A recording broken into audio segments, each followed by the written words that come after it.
capilares y que los diferentes capilares tienen diferentes tipos de fenestraciones. Uno no tiene, el otro tiene un poquito y el otro tiene más grande. Es decir, poder asociarlo a una función. Obviamente, este va a estar en donde pasen cosas más grandes, tengan la necesidad de difundir cosas más grandes, cosas intermedias, acá donde normalmente sea más pequeño, pero poder asociar cuál es mayor, menor, etc. Es decir, vaso sanguíneo es básico para poder interpretar cualquier cosa cardíaca. Súper importante tener relaciones, cuáles son las principales áreas. En este caso, indudablemente la mayor área, es decir, la mayor superficie, está en el territorio capilar, ¿cierto? Y es la mayor área y la menor velocidad, ¿sí? Pero no es resistencia, la resistencia es arteriolar. Acá tenemos área, un área importante, ¿cierto? Y una baja velocidad.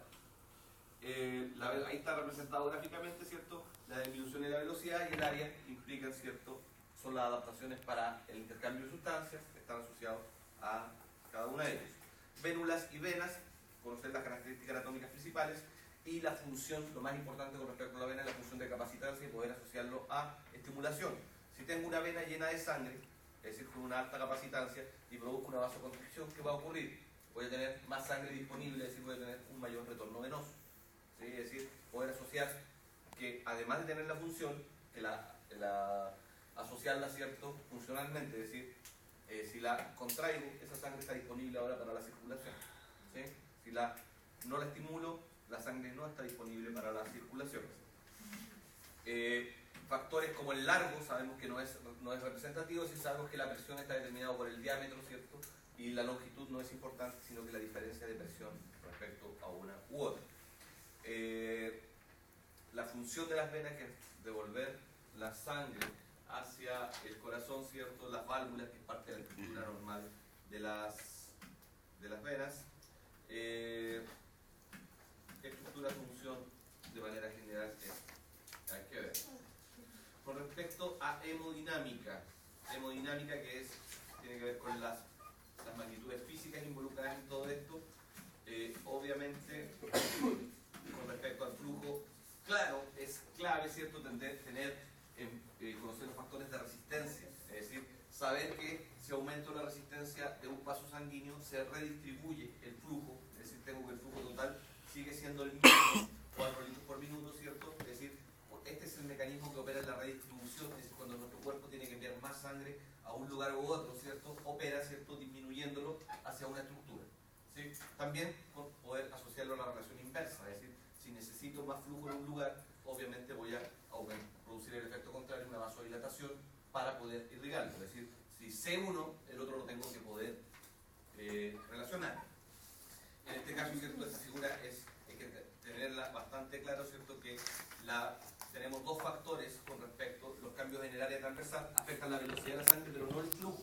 Es decir, el flujo siempre permanece constante, y acá teníamos, ¿cierto?, que si queríamos calcular el flujo corresponde al área por el volumen, por lo tanto tenemos 2 por 5 es 10, ¿cierto? En este caso, en este ejemplo, el flujo no cambia.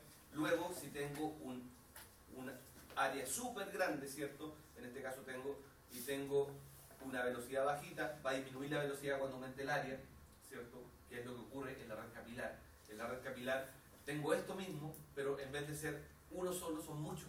Así que aumenté el área, por lo tanto disminuí la velocidad, pero el flujo permanece constante. ¿Sí? Es decir, se hace que sea más lento, hay diferencias de presiones, ¿sí? Hay diferencias de velocidad, pero el flujo total es el mismo siempre. ¿Sí? La relación, ¿cierto?, con respecto al flujo y la velocidad, creo que ya la dije recién, no vale la pena que lo... ¿Cuáles son los factores que determinan la diferencia de presión? Permite el flujo, y luego la resistencia es el factor más importante que va a determinar. El largo no tiene ningún factor de significancia, sino que es simplemente la diferencia de presión, no el largo, ¿cierto? Nunca lo hemos hablado como factor, pero sí el principal factor, es decir, si yo varío la resistencia, ¿cómo lo varío, cierto? Es disminuyendo o aumentando el radio, y va a la cuarta potencia de su exponente. Si lo disminuyo, ¿cierto?, va a disminuir en la cuarta potencia del exponente, es decir, si lo disminuyo en la mitad, va a disminuir, si lo disminuyo en la mitad, va a disminuir 16 veces, Si lo aumento en la mitad, va a aumentar 16 veces, es decir, crece y disminuye en función del cuadrado del exponente, ¿cierto? Con respecto, que es la manera fácil de asociarlo, es decir, un pequeño cambio de radio o diámetro, ¿cierto? Es muy importante en el factor de resistencia. La ecuación de entender la ecuación de Poisson, ¿cierto? Y comprender que el factor más importante finalmente es con respecto al factor de resistencia, es el radio, el diámetro, ¿cierto? Es el más importante. Si bien la longitud aparece, la longitud no cambia, no es importante. Tampoco la viscosidad de la sangre varía mucho, tampoco es importante. ¿Lo puede hacer variar? Sí, pero el factor más importante de orden de magnitud siempre es el área, ¿sí? ¿Va a variar con la longitud? Lógicamente que va a variar, pero tampoco es un factor determinante, ¿sí? Puede variar con la longitud, pero no es un factor determinante, corresponde a las diferencias.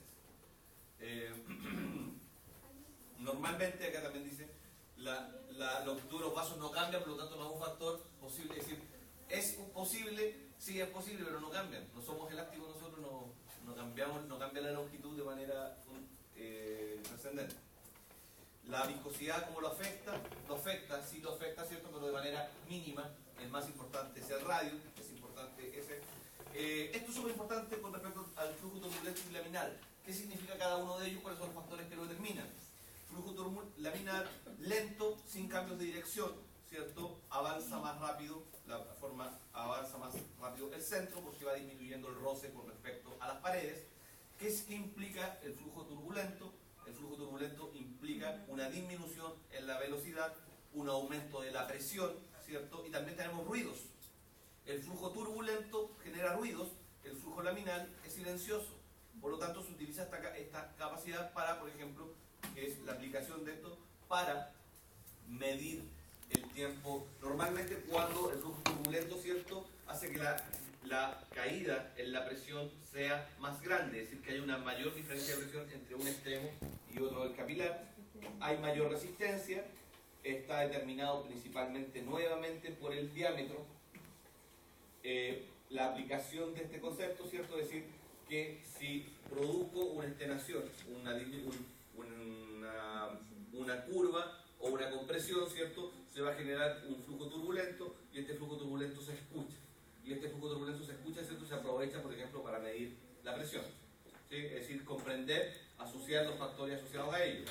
Si aumento la velocidad del flujo, puede aumentar también la turbulencia, es decir, comprender, ¿cierto?, los factores asociados al flujo laminar y al flujo turbulento. ¿Eso se da en la vena y la arteria, profe? Principalmente en la arteria en donde se da el flujo turbulento. En la vena ya no viene con fuerza ni nada. Microcirculación. Microcirculación y control local del flujo. Súper importante respecto a esto de cómo se da el control y cuáles son los factores que influyen sobre él. ¿Cómo se da el control? Aquí vamos a hablar principalmente de los componentes, y de los componentes hablamos de la vasoconstricción, es decir, donde está la máxima resistencia que se puede agregar, corresponde a la red arteriolar, ¿cierto? Ahí es en donde se genera la resistencia, aquí es en donde, ¿cierto?, regula la presión sanguínea local, acá se produce el intercambio y acá, ¿cierto?, función de capacitancia, es decir, claramente identificada. Esto se extrapola ya de lo que es conocer la estructura de los vasos sanguíneos, la misma estructura, si se vuelve a repetir. Mecanismo de intercambio, esto es básico, esto hay que conocerlo, pero como general, no tiene nada de específico, pero conocer cuáles son los factores, y esto sí es importante, que determinan la difusión de sustancias. De hecho, esto lo vimos incluso también en la primera unidad. Cuando hablamos de la difusión, los factores más importantes corresponden, ¿cierto?, diámetro de la pared, pero principal diferencia de concentración. Ese es el valor que yo puedo variar, la diferencia de concentración, y todas las adaptaciones estructurales están relacionados, ¿cierto?, al área, aumentar o disminuir el área. También, ¿cierto?, son los factores relacionados. Los capilares nuevamente, y ahora es súper importante esto, comprender el concepto de filtración, ¿cierto?, y reabsorción, y saber, ¿cierto?, que todo lo que que en una parte se filtra, en otra parte se reabsorbe, y que no todo lo filtrado es reabsorbido, porque lo que no se reabsorbe se tiene que eliminar a través del sistema linfático, es decir, a través de la linfa, es decir, asociarlo. si digo que tengo una reabsorción positiva o negativa, poder asociarlo, ¿cierto?, a qué está ocurriendo.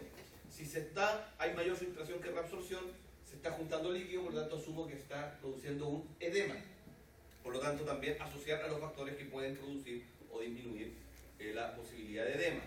Asociar las presiones, comprender, ¿cierto?, el concepto acá de las fuerzas de Stalin, que son súper fáciles, parece más complicado el nombre que es lo que es finalmente, porque tenemos dos factores, las presiones hidrostáticas y las presiones oncóticas. Son los dos factores, presión hidrostática capilar, presión hidrostática intersticial.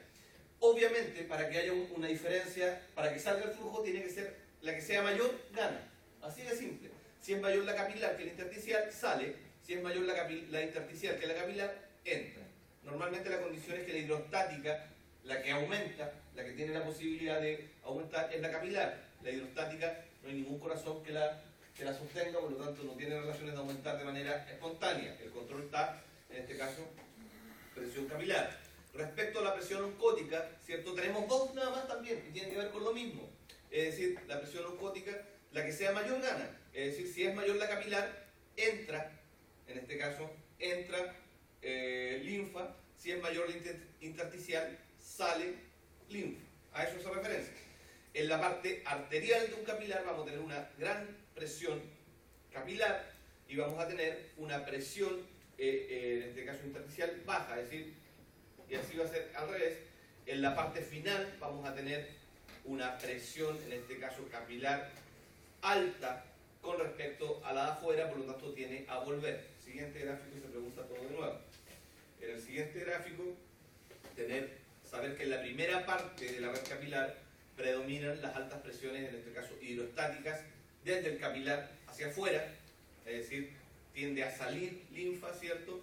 Y que la presión, en este caso osmótica, ¿cierto?, es también es menor que en la parte final. Luego en la parte final tenemos que la presión oncótica,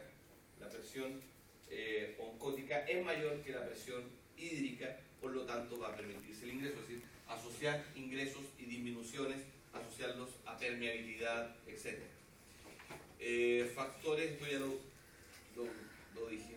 Esto es súper importante, lo vuelvo a insistir, asociar que la filtración, si la filtración es mayor que la reabsorción y el flujo linfático, se forman edemas. Es decir, ¿y cuáles son los factores que están asociados a un edema? Que no fluye la linfa, que haya aumentado la permeabilidad capilar, por lo tanto, si no aumenta la permeabilidad capilar, ¿qué pasa? Aumenta o disminuye, es decir, poder asociar ese tipo de juego de cosas. La presión hidrostática, ¿cierto?, también si aumenta o disminuye, si disminuye obviamente va a haber menos filtro. Es decir, si ya conocemos los factores, tenemos que ser capaces de poder jugar con si suben, aumentan o disminuyen. La prueba tiene mucha aplicación y comprensión. Por eso hay esto que estudiar y hay que masticarlo bien. ¿Sí? Con respecto a la regulación del flujo local, ¿cuáles son los factores más importantes? Los factores propios, biogénicos, intrínsecos, metabolismos, el aumento de la tasa metabólica, hormonas locales, miogénicos, es decir, la distensión del músculo y luego la contracción, el factor endotelial, súper importante, ¿cierto?, también como parte de esta estructura, y extrínsecos neurales, estimulación simpática, humoral, hormonas, en este caso simpáticas también, adrenalina y noradrenalina. Que el flujo se da principalmente sobre la red arteriolar y se da obviamente en función de una mayor actividad metabólica, uno de los más potentes para aumentar, ¿cierto?, el flujo sanguíneo, es decir, producir una vasodilatación. ¿Sí? Que los cambios más importantes, esto es más de lo mismo, por eso ya lo entendimos, si lo entendimos anteriormente ya lo podemos aplicar, que los cambios más importantes, ¿cierto?, con respecto al flujo, están asociados a la disminución del radio, o el aumento lo aumenta al cuadrado, a la cuarta potencia del exponente, y la disminución también lo disminuye en la cuarta potencia, es decir, que pequeños cambios de diámetros son súper importantes. La relación con la resistencia y flujo es asociado a lo mismo.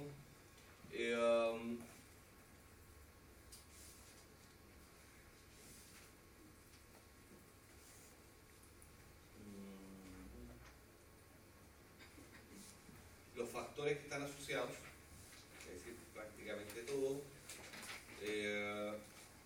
Paso a la siguiente, fíjense. Con respecto a la circulación especial, nosotros vimos la circulación, de hecho me voy a quedar acá, vimos la circulación coronaria, circulación cerebral, circulación pulmonar, circulación cutánea.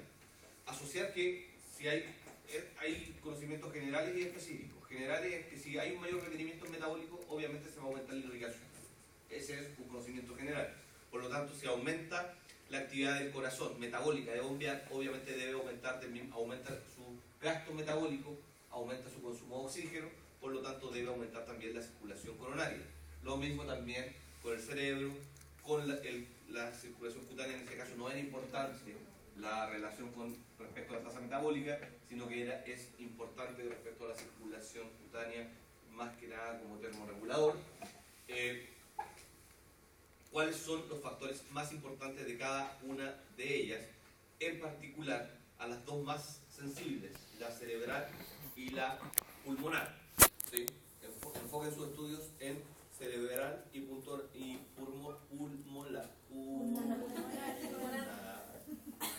Estoy hablando como todo lo que se me entonces, que aumenta ante qué estímulos aumenta la cardíaca, que es principalmente el déficit de oxígeno y el aumento de la actividad metabólica, y obviamente la estimulación simpática en el caso de la cerebral, que el factor, además de que tiene un circuito de doble seguridad que aumenta con el aumento de la actividad, pero que el factor más importante, el más importante para el aumento del flujo cerebral corresponde al aumento de la concentración de CO2. En el caso del corazón es la disminución de oxígeno, en este caso es el aumento de la concentración de CO2, es el principal factor que incide en la regulación del flujo a nivel cerebral. ¿Sí? Importante tener claro eso y saber, cierto, que si sabemos que aumenta la concentración de CO2, va de la mano de un aumento de la concentración de protones, ¿sí? Que es la forma en la cual el CO2 se va a transportar. Finalmente se forma el ácido carbónico y el ácido carbónico se disocia en bicarbonato y protones, por lo tanto, si aumenta el CO2, aumenta la cantidad de protones en el medio, poder asociarlo. De manera general, ¿cierto? Saber cuáles son los factores que la controlan. Con respecto a la circulación pulmonar, las características principales de la circulación pulmonar, que tiene bajas presiones, que tiene baja resistencia, y que si tiene baja resistencia es porque sus circuitos son en paralelo, ¿cierto? Son cortos y tienen alta área. Es decir, esos son los factores principales, es decir, describir los factores de la circulación pulmonar. Lo vuelvo a repetir, ¿cierto? Súper importante de que hay súper poca resistencia. ¿Y por qué hay poca resistencia? Es en paralelo, ¿cierto? En circuitos paralelos, los vasos sanguíneos son cortos y son un radio o diámetro amplio, ¿sí? Todos esos factores, ¿cierto?, inciden en que tengan una baja resistencia, ¿cierto? Y además puedan trabajar a presiones menores, ¿sí? Aquí están los factores asociados a ello. También el factor de distendibilidad que evita que se generen altas presiones y habiendo volúmenes amplios de regulación nerviosa. ¿Te parece? De esto hay 5 preguntas de este tema, me parece. De hecho se lo confirmo inmediatamente. Ahora la vea, no la creer.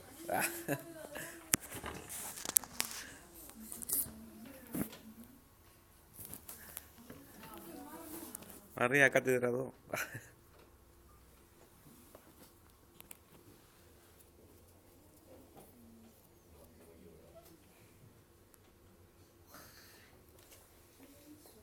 El número de preguntas, me parece 5. Bro. Clase 26, sí, efectivamente. 5 preguntas. Acá está, esta es la distribución de preguntas que van a hacer. De hecho, ahí está. 3, 3, 2 de la 20. No hay información privada, si usted lo. No. Pero esa es la distribución de preguntas. ¿Quién sabe? Eso no es secreto.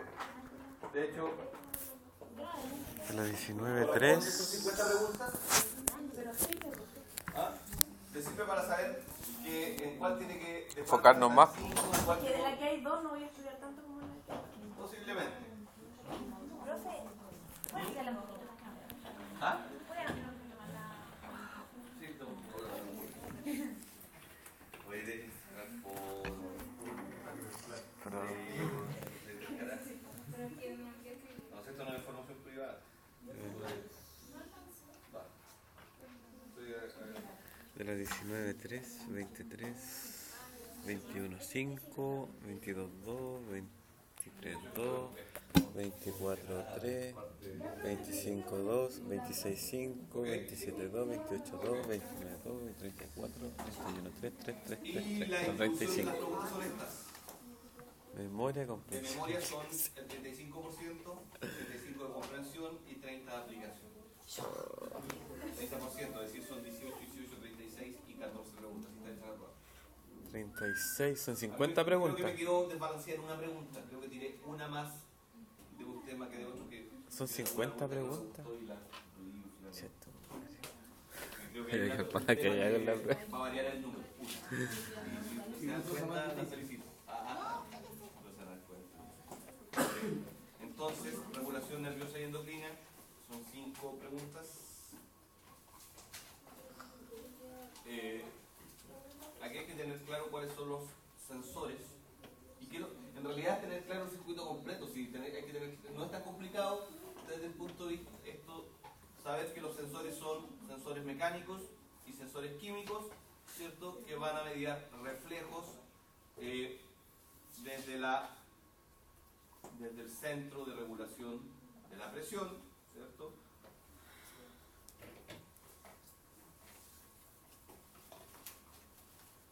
De esto no hay cálculos matemáticos de presiones ni nada. Esto sí hay que tenerlo bastante claro, tener el concepto de la diferencia de presión y el factor de resistencia. Resistencia corresponde a la disminución del diámetro. Seguimos hablando de lo mismo, es decir, lo hemos visto, es tangencial a varias clases, el concepto de variaciones del diámetro, donde se encuentran los receptores, centro elaborador, ¿cierto? Y que tiene relación también con los centros importantes, que está relacionado con emociones, ejercicio, etcétera, etcétera, etcétera. Aquí había una pregunta súper específica y una modificación con respecto a los receptores. Saber, por ejemplo, que los receptores del tipo beta son del corazón, por lo tanto actúo estimulando los receptores tipo beta, actúo principalmente sobre la función cardíaca, y alfa son vasos sanguíneos. Es súper detallista, pero hay que revisarlo. ¿Sí?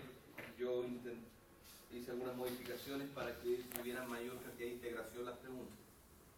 Unas pequeñas modificaciones para que integren más cosas, es decir, para que puedan conectarlo con algo. Porque había varias cosas que decían, por ejemplo, receptores alfa, beta. Yo le agregué una frase más para que ustedes supieran una pista de dónde eran esos receptores. Porque alfa y beta, yo sé que ni yo podría contestarla, yo tengo súper mala memoria, así que no podría contestar este tipo de preguntas, y un detalle tan pequeñito, así que hay que conocer los procesos generales. Conocer los detalles es importante, es parte. Ahí está la diferencia entre el 4 y el 7. Si se fijan en la distribución de preguntas de aplicación, corresponde al sobre el 70% de la prueba, donde se espera que se haya logrado el 4 por la masa, por la mayoría de los estudiantes. ¿Sí? Entonces, factores, todos los factores asociados a los reflejos del aumento y disminución de la presión, los cambios nerviosos, rápidos, ¿cierto? Y locales, y luego el control final con respecto a cuáles son los mecanismos en este caso. Se puede alterar el gasto o la resistencia. ¿Cómo se altera la resistencia? Principalmente vasoconstricción, es decir, saber cuáles son los factores que están influyendo en la regulación a corto plazo, y luego la regulación a largo plazo, ¿cierto? Que tenemos el control del sistema endocrino, por lo tanto podemos asociarlo a un órgano, ¿cierto? Podemos asociarlo, por ejemplo, a los riñones, que son los importantes en el papel a largo plazo, ¿cierto? El sistema nervioso a corto plazo, y cómo actúa el riñón regulando a largo plazo, regulando principalmente el volumen. Por lo tanto, asociado, ¿cierto?, a cómo el riñón, cuáles son los estímulos que actúan sobre el riñón para aumentar o disminuir el volumen. Es parte de los mecanismos, ¿cierto?, que deben ver con este objetivo, ¿sí? Cada uno de los factores es súper importante en este punto. ¿Cuál es la función de las angiotensinas? Por ejemplo, el factor natriurético atrial, si aumenta o disminuye, si aumenta la presión o la disminuye, es decir, asociar cada uno de los factores a aumentar o disminuir presión, ¿cierto? La vasopresina, las hormonas relacionadas. Este es un cuadro que resumía todo, que no era muy claro, les recomiendo otro, pero tiene que ver con todos los factores que están asociados a la regulación. Ocúpenlo para estudiar y jugar con las múltiples relaciones, ¿sí? La bulimia, etcétera, etcétera, etcétera. ¿Cuáles, en este caso, los factores? 5 preguntas y el juego es áreas, cuáles son rápidos, cuáles son importantes, cuáles son estimulación simpática, estimulación parasimpática, qué pasa con el área arteriolar, qué pasa con el área de las venas, qué pasa con la resistencia, qué pasa con el flujo, es decir, la aplicación de todo lo anterior, es decir, en esa unidad más es de integración principalmente porque junta todo lo que se ha visto en las anteriores, por eso ahí van el mayor número de preguntas de integración.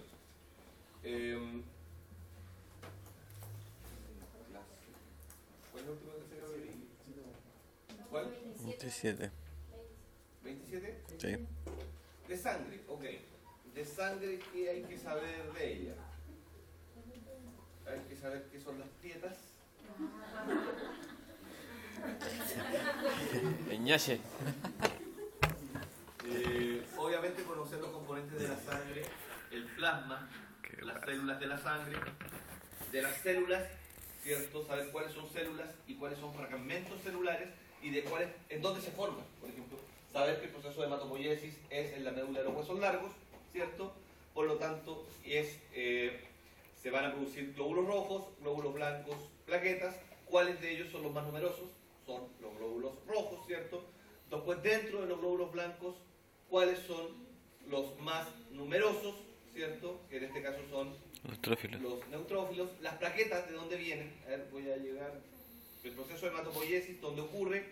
¿Cuáles son los factores que inciden sobre él?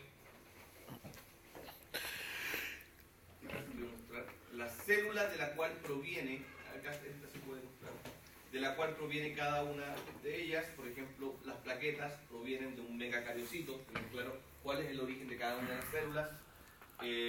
¿Y cuáles son las más numerosas? Ese es el concepto. ¿Cuánto duran? ¿Cuál es la característica de los glóbulos rojos? ¿Tienen o no tienen núcleo? No tienen. No tienen núcleo, ¿cierto? Tienen una vida de 120 días, tienen hemoglobina, ¿cierto? Su proceso de génesis está mediado, ¿cierto?, por algunos factores, no debe aumentar demasiado. Los factores limitantes, el B12, el ácido fólico, que inducen en la anemia.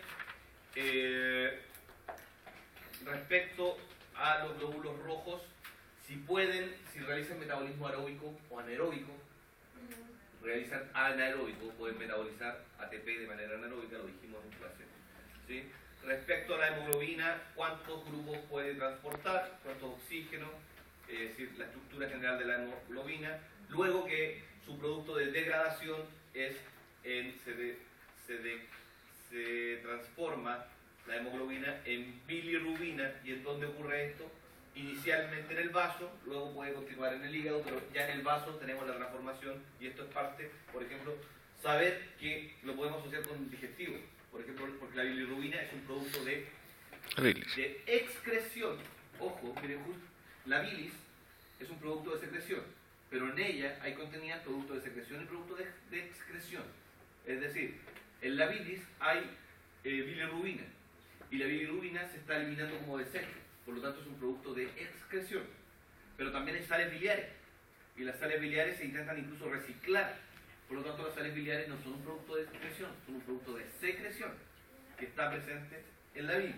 Es decir, asociado a esto, decir lo que es excreción y secreción, que son conceptos supuestamente básicos. Es decir, esta parte que lo que es excreción y secreción yo no tengo que explicárselo ya, es decir, eso lo digo, es un contenido incorporado, asociado a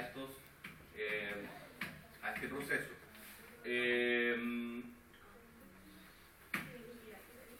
Conocer el comportamiento respecto al oxígeno es básico, eso tiene que ver con el respiratorio, que transporta principalmente oxígeno, puede transportar CO2. Esto es, también hay preguntas de esto. Las preguntas respecto, ¿qué es lo que hay que saber con respecto a los grupos sanguíneos? Es súper poco y se pueden contestar 20.000 preguntas. Hay que saber antígenos, anticuerpos, son las dos cosas que debemos saber. Es decir, el grupo A tiene, lo que hay que saber es simplemente esto, tiene aglutinógenos en la superficie de proteínas tipo A y en el plasma tipo B. El B tiene antígenos tipo A, en el plasma tiene anti-A. El AB no tiene, ¿cierto? Tiene los A y los B, no tiene en el plasma y al revés, grupo 0. Pero además de esto, que es básico y esto es súper fácil y deducible, no hay ni siquiera que aprenderlo, como uno lo puede deducir. Si me aparece, por ejemplo, me dice que el plasma tiene anti-B, la única que tiene anti-B por sí sola, el grupo sanguíneo, yo podría adivinar que el grupo sanguíneo es A. ¿Sí? Si me dicen, por ejemplo, que tiene A y B, ¿cierto? En el plasma, se encuentran en el plasma anti-A y anti-B, yo puedo asociar, ¿cierto?, que corresponden a el grupo 0. Es decir, no me tienen que mostrar, con que me digan una de las dos cosas, yo debería poder adivinar la otra. ¿Sí? Es decir, si me dicen, por ejemplo, ¿a qué grupo pertenece la célula que tiene antígenos del tipo B sobre su superficie? Y no hay otra posibilidad, ¿cierto? Y luego a esto hay que sumarle una sola cosa, RH. Y con respecto al RH,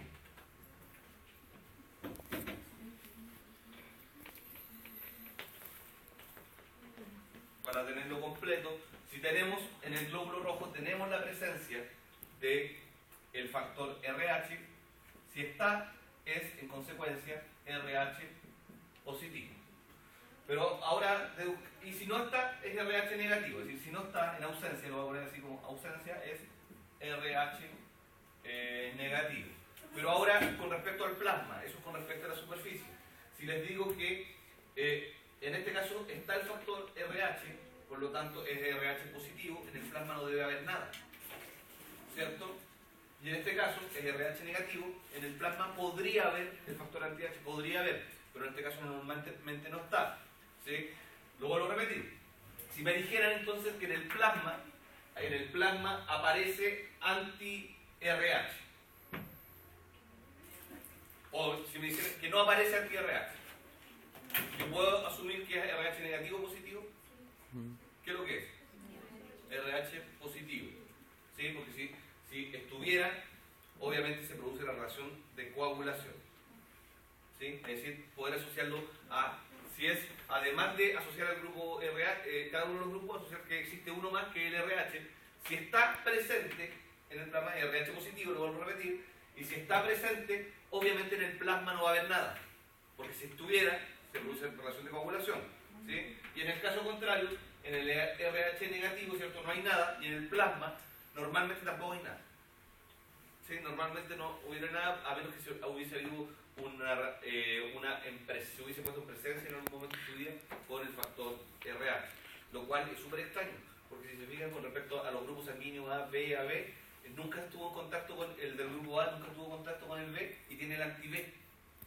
¿Sí? Es una pregunta, una observación respecto a esto. En cambio, con respecto al RH, el que no tiene RH no tiene el anti-RH. La pregunta finalmente es ¿por qué el que tiene A generó el anti-B? Esa es la pregunta. ¿Por qué le apareció esa cosa si nunca tuvo contacto con él? Profe, ¿por qué hay tan poco RH negativo? Tiene que ver con nuestro origen, ¿no? En otra parte del planeta donde tenéis otro origen genético, predomina nuestro grupo sanguíneo. Tiene que ver con nuestro origen nada más. En otras culturas es inverso.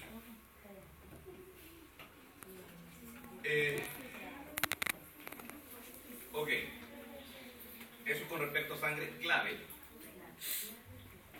Y lo último que quedan 3 minutitos. Con respecto a hemeostasia, aquí hay harto que es... Bueno, primero saber el origen de las plaquetas, súper fácil. Con esta voy a terminar hoy día para que ya tengan harto de sangre que revisar. Todo, para que tengan memoria, todo cardio. Respecto a cardio y hemeostasia, comprender los mecanismos, en este caso, específicos e inespecíficos, de saber que el primer mecanismo y los estímulos es espasmo vascular y luego el segundo corresponde al tapón de plaquetas. A ver, voy a ir abriendo esta cosa porque hay varias cosas que... ¿Cuáles son los estímulos, en este caso dolor, daño, etcétera, va a generar una disminución en el diámetro y nuevamente nos parece que el factor más importante para disminuir el flujo es el diámetro, que va al factor cuarto de la potencia, ¿cierto? ¿Qué lo genera? Los factores que lo generan. La primera respuesta, el tapón plaquetario, ¿cierto? Es decir, de dónde provienen, cuáles son los estímulos. Acá es súper importante. Los estímulos, ¿cierto? Las características que tienen, que son células activas, de que tienen filamentos contráctiles, etcétera, factores de crecimiento, la activación de las plaquetas, hay algo que quiero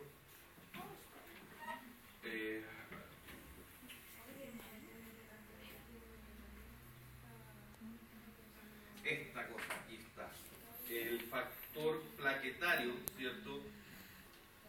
Conocer, acá cuando abran la presentación, fíjense que algunas presentaciones tienen notas. Esto está en su misma clase, ¿no? Sí. En este caso, conocer que, por ejemplo, cuando se forma el tapón plaquetario, ¿cierto? Se genera una proteína, hay una proteína, ¿cierto? El factor que se llama el factor de Willebrand, que es una proteína, ¿cierto? Que genera la agregación plaquetaria, es decir, que las plaquetas se junten y se peguen unas con otras. ¿Sí? El concepto es la formación del tapón plaquetario, ¿cierto? Que es parte del proceso de agregación. ¿Sí? Por favor, nosotros lo digo como factor particular, ¿cierto? Lo nombramos, pero yo sé que me pesca la mitad de lo que digo. Recuerden el nombre del tipo, ¿cierto? De esta proteína, glicoproteína, presente en la sangre, que es importante desde el punto de vista de la agregación plaquetaria. También, ¿cierto? Está desplegado cuáles son los factores, en este caso tisulares, es decir, existe como estímulo factores tisulares que generan la respuesta. ¿Cómo actúa la aspirina? ¿Qué es lo que evita la aspirina? La aspirina finalmente evita la agregación plaquetaria porque inhibe la producción de tromboxano, que es uno de los iniciadores de la respuesta de agregación, ¿cierto? Es decir, ¿en qué parte va a actuar la aspirina? Importantísimo, importantísimo. Conocer, ¿cierto?, que los procesos entonces son el primero, espasmo vascular, tapón de plaqueta, ¿cierto?, que corresponde a formar el tapón, la agregación plaquetaria, y luego viene, ¿cierto?, la coagulación, que es la formación del trombo, que es la coagulación secundaria, que aquí tenemos dos vías, intrínsecas e extrínsecas, ¿cierto?, que las dos van de forma paralela, una es rápida que la otra es lenta, ¿cierto?, y conocer algunos factores, como por ejemplo saber que la vía intrínseca es iniciada por el factor 10, por el factor 12, disculpen, factor 12, pero que confluye al factor 10 como final. Conocer un poquitito entenderlo y revisarlo un poquitito en detalle, echen una miradita a cuáles son los factores, si bien no se nombran, aparecen algunos que son en común para ambos procesos, como es, en este caso es en común el 10, el limitante para ambos, el factor 10 de coagulación, aparecen las dos vías como limitante. Comprender en qué consiste el proceso de manera general. ¿Ok? Quedamos hasta acá, chicos. ¿No hay lista hoy día?